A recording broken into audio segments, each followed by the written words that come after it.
లోకాలు ఎవరు తినేసి చచ్చిపోతే నేను సాగకూడదు కనుక గట్టి మీద నిలబడి ప్రభు నమ్ముకో అక్కడ ఏదైనా పెద్ద వీడు అలా కదా ఒక గట్టి వచ్చి ఇచ్చిగలగదు కాలు కొట్టు కుమారాన్ని చక్క చచ్చ కానీ నీతో వచ్చేట చచ్చిపోతున్నాడు నువ్వు ఏం చేయాలని రక్షించాలంటే నేను ప్రభు అన్నాడు ఎవడైనా తెగముడై నీ వద్దకు వచ్చినప్పుడట నువ్వు వాడికి భోజనం పెట్టకుండా వస్త్రం తెగముడైంది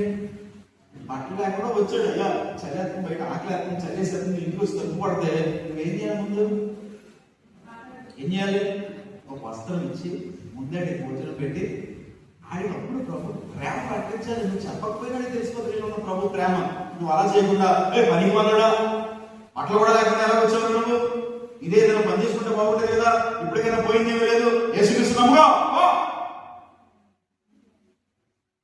ప్రభు అంటున్నాడు మీరు అవిశ్వాసులు రాడాలని అంటున్నాడు ఏమంటున్నాడు వీళ్ళంతమంది ఎలాంటి అవిశ్వాసులు ఎలాంటి క్రియలు లేని వాళ్ళు ఒకటి భోజనం పెట్టాం ఒక వస్త్రం ఏమో పోయిన సంవత్సరం